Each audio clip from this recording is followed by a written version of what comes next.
Hello everyone and welcome back to the fifth video in the series. Once again, thank you so much for watching my vlog and let's get straight to it. So in the last video, we completed a kind of basic player movement that will let the player move left, right and up. As we can see from here, right, left, right, and you can jump. Good.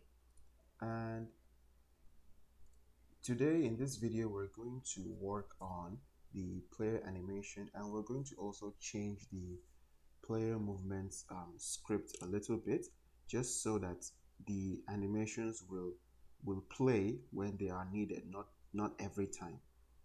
So first of all, we're going to start with the left and run animations, let's say. So what we're going to do is that we're going to separate the code into two. The first code will be the code that plays when the player is in the air and the one that plays when the player is on the ground. So I believe this gravity is okay. We don't need to change anything here. Then also here to left and right. Then we come over here. Let's go down. We say the first one, let's work on the things that should happen when the player is on the floor. So when the player is on the floor, we want to be able to jump, we want to be able to do our left run, and we want to be able to do our right run. So we'll say, sorry, let me increase the size. Good.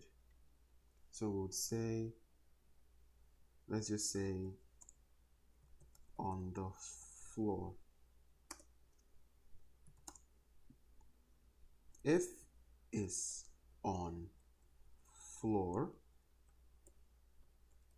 the first thing that I want you to do is to check if the input of jump is pressed. So if input dot is action just pressed jump, good, then I want you to jump, which is the same code as this jump, but I didn't want to clean it yet. So let me just do the same thing with velocity along the y-axis will be minus equal to the jump power. Then we also want you to play the jump animation. So in order to get access to the animation of the player, which is this animation player here, we'll do our $sign and we'll write animation player. Good. Dots play. Then play what animation? Since the player is jumping, we want to play the jump animation. Good. We save it. Then let's play it and see what it does play. Go down. So when you jump, okay, this is the jump animation. But because it's stuck like this because it doesn't have any animation to play when it's not jumping. So let's just close out of it. And in fact, this jump power might be too much. Let's reduce the jump power to 300 for now, or 350, so we can properly see the jump. Save it. Okay, that's good. So now that we've done this jump animation here, we don't need this one here. So we can just delete this. Save it. So after the jump, we now want to focus on going left and going right.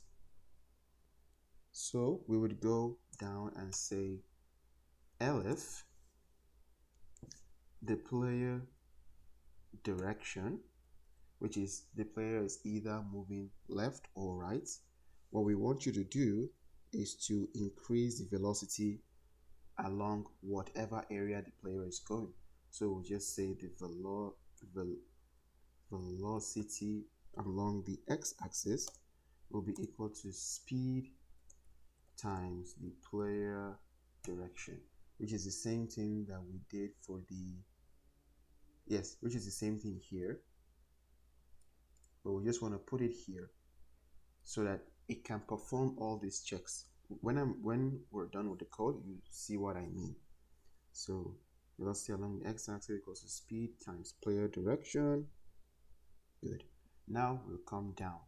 This is where we'll now talk about our left and our right movement. So if the player direction is greater than 0, meaning that the player is moving right, we want you to do the animation player play right run. Else, we want you to play the left run.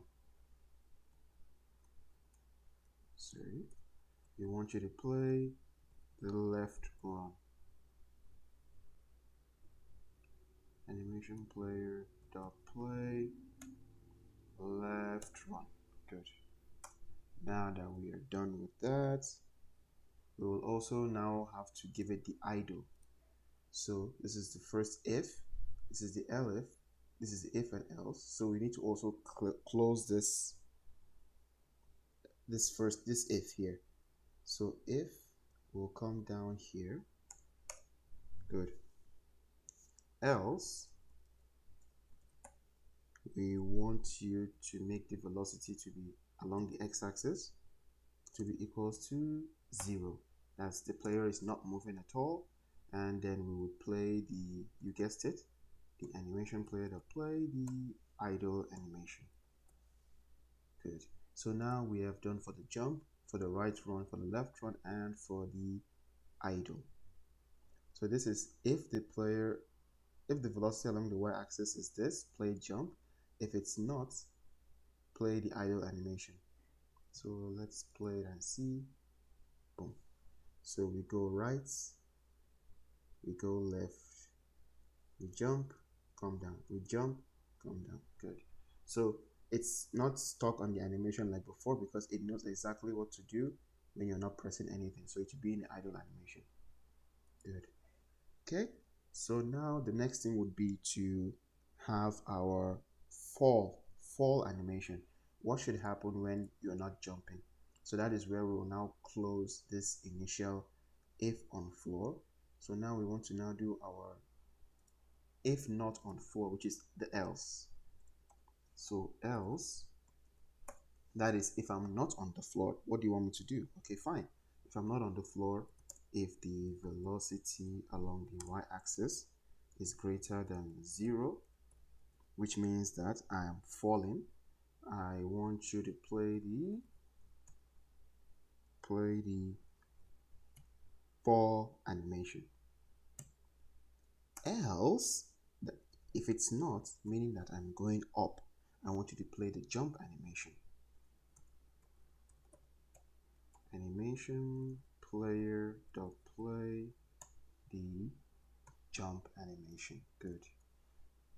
So now that we've already put the movement inside this script, we don't need this anymore, and we'll clean it. Good. This is good. This is a good script that I came up with myself. I'm actually proud of it. Okay, so left, right, we have our jump, and we also have our jump animation to play when we're jumping. This is the first check, and then inside this check, it will check for this, it will check for right, check for left, check for idle, check for fall, and check for jump. So let's play it and see. Hopefully we don't have any errors. So good. So right, left, jump, fall, jump, fall, jump, fall, jump, fall, jump, fall. Good. Okay, so now we are done with the animation for the player. I believe we may improve it. Okay, so let's just call it on the floor and not on the floor. Okay, on the floor and not on the floor. The thing is that there are several different ways that you can do your animation. You can separate it. It's just that with this method, the Godot doesn't get confused what animation to play at what specific time because you're explicitly stating the animations that it should play. Exactly. Like right now, if the right animation is playing, then none of these are going to play. But if I'm jumping, which is if I press the jump button, meaning that I'm activating this code, and it will just ignore anything else here. Same thing if I'm in idle, it will ignore everything else in this place. So there are several ways for you to write the movement code in Godot. This is just one of those methods. Okay, so I think that let's stop here for now. so that we can go and digest everything that we've seen today, and I can also go back and see if there are other, maybe better ways of doing other things. Thank you so much for watching, and I hope to see you guys in the next video. Cheers.